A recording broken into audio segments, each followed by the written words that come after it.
You're watching Android FPS.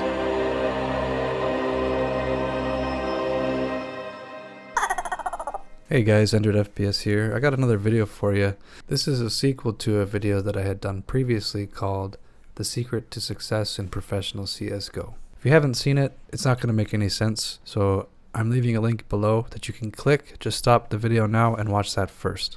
I've been reluctant to do a follow-up, and this is for a few different reasons. I'm not a big fan of sequels. They almost always suck.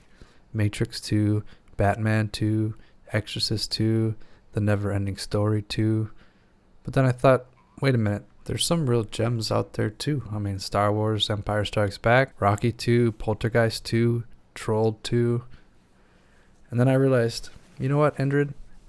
You're not making a Hollywood picture, you're just doing CSGO YouTube videos. Get over yourself. Now, the biggest reason I was reluctant was due to the fact that LDLC, which is now NVUS, they won the last major.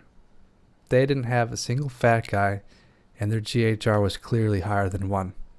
It's really hard to believe that they're as skinny as they look, but they really are. I was starting to think that they keep them in concentration camps in France and force them to play CSGO all day.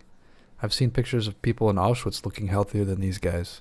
The great hair ratio is off the charts too. Shoxy's bringing that Titan Zoolander look with them giving him a whopping 3 points.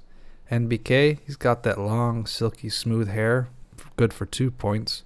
Smits, the guy who looks like a skinny version of the kid from Donnie Darko, gets 1 point. And the rest of them, they have a 0 GHR, so that gives them a total of 6 points. So them being skinny, everyone having awesome hair, it really made me rethink my theory. I was forced to rack my brain. What exactly happened? How could I be so wrong? I was analyzing for hours trying to figure out the formula. Then, suddenly, it hit me. I wasn't wrong. It was standing right in front of me this whole time. I wasn't counting their manager, Emmanuel Marquez, also known on Twitter, Twitch, and Facebook as Momanus or Mom Anus. He was clearly able to provide the desperately needed fat guy role for LDLC. Fnatic were able to hide this overpowered boost, but LDLC were able to hide their overpowered -5 GHR haircut they were sporting. Now, I was able to confirm that he's not going to be coaching NVUS anymore. This was all said in his Twitch, which I highly recommend, by the way. I left though right before he started spraying the camera with champagne. So with Mom Anus out of the picture, it's not really looking good for NVUS. So 2 players of note are Semphis and Hiko. Back in the day, Cloud9, I think they fully knew these principles. At the time, Semphis and Hiko were on the same team, so they didn't need 2 fat guys. Semphis decided finally he could lose weight, and then Hiko decided to join another team because he knew he was one of the few fat American players left. He was going to set himself up with a sweet deal with iBuyPower and make an awesome team, but with the throwing scandal, it just left him and Scudoodle alone. My prediction? They pick up 3 neutral-looking players from other teams, Hiko keeps on eating, and Scudoodle gets a sweet-ass hairdo. What will Cloud9 do? Well, judging from his recent pick, Semphis has upped his hair game, but if they want to go anywhere, he's going to have to start putting on some pounds. He has the experience, and I think he can do it.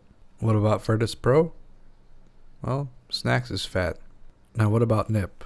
Fiflaren, he was replaced by Michael Ellie. Now, he's a great player, but if they want to maintain dominance, he's going to have to up his hairstyle. And to be honest, Titan, I really don't see him having a pair. Their hair is still too damn nice. What about Team Solo Mid? I don't really need to know anything about these guys. All I need to know is that they have Kerrigan, which I guess you could call JW's older brother. He's got everything going for him.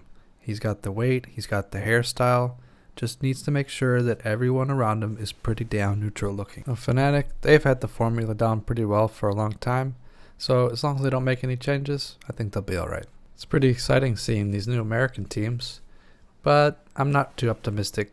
With CLG, they have one guy who's almost getting fat, Peter, otherwise known as the kid from the Crazy Frog video.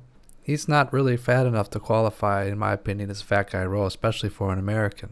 Plus, no one on the team has a hairstyle worth even mentioning. And the rest of the guys look like they belong on the FBI's most wanted list. Team Liquid, they're interesting. They have a Dren on their team who everybody knows and loves. They also have Daps, who's able to provide the fat guy position. And they have Fugly, We even got to play a little bit of catch together. Playing catch with Fugly makes me really happy. All in all, it should be a really exciting major. So many of these teams have what's needed. Going out on a limb here, if I had to pick 2 teams that were going to make it to the finals of the next major, I would have to say it's going to be Fnatic and Solo Mid. Thanks for watching, everybody. Just a quick announcement. I'm going to be streaming now every Monday and Wednesdays around 8 p.m. Central Time. I'm also releasing a podcast that's going to be uploaded onto iTunes and Stitcher soon. You can find it now, though, however, on SoundCloud and on my YouTube. And, without a doubt, please subscribe to my videos. I'll try to make sure that they don't blow.